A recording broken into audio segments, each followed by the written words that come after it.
This is the BBC television service.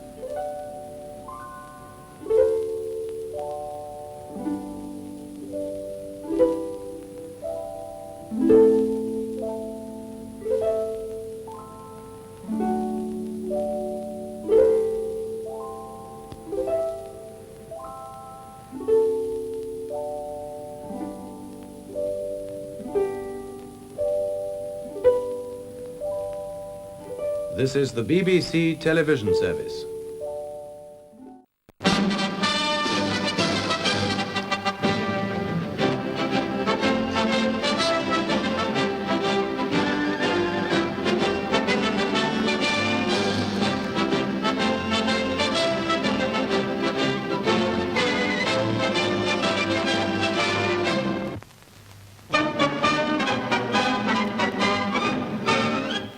Coinciding with the news of a cut in train services as part of the campaign to save coal, there comes to London for its naming ceremony the first of British Railways standard locomotives.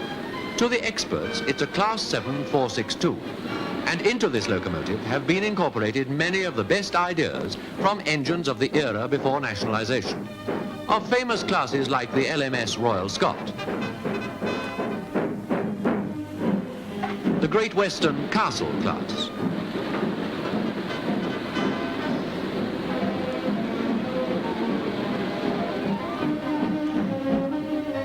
the LNER Streamlined Pacific class,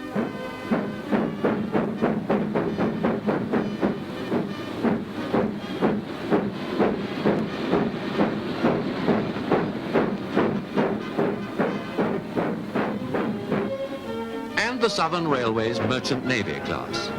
Those four engine classes are some of the most famous on the rails today, and together with the best features from the 400-odd other designs now running on British Railways, they have helped to make up the new standard loco. Work on it began some months ago, when designers from the various regions got together and pooled their ideas. Once these had been translated into the blueprint stage, it was not long before Britain's largest railway workshops were on the job. And beneath the steam hammer at Crewe, it was all change for the standard loco. Standardization was all-embracing. Everything was standardized, from the big boiler to the smallest spare part. In that way, servicing and repair would become a much simpler process. And most important, there would be standard wheels with precision balances to ensure that the engines could travel on all the main lines in the country.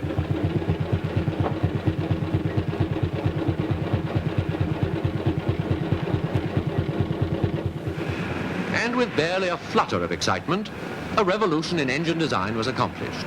Amid the clatter of Crewe, the standard loco was taking shape. A new giant of the permanent way was got ready to take its permanent place in the engine spotter's notebook.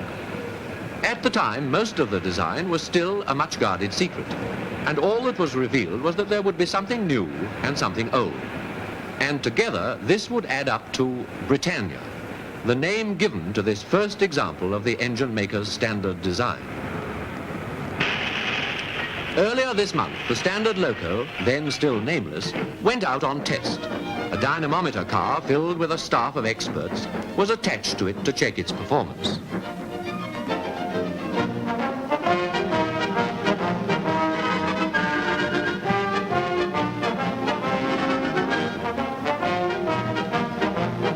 And after more than 2 weeks of running in the north of England, number 70,000 was declared fit for service and came south to London and Marylebone Station to be named. There, on Tuesday, the Minister of Transport, Mr. Barnes, put the newcomer officially into action. Before uncovering the brass nameplate, Mr. Barnes said that this latest British engineering product was the first of 160 standard-type locomotives to come off the assembly lines this year. And, said Mr. Barnes, it comes in 1951, when we are going to tell our story of the past, the present, and demonstrate our faith and confidence in the future in what we are now describing as the Festival of Britain. And people, we hope, will come from all over the world to see evidences of the story of this country in the past. And when they do, railway men will be interested, wherever they come from, will be interested to see how we are carrying on the story of railways which we invented and made known to the world. And when they look at this locomotive, ladies and gentlemen, I think they'll be able to say, as I've said in the past, Britain still leads the world with a steam locomotive.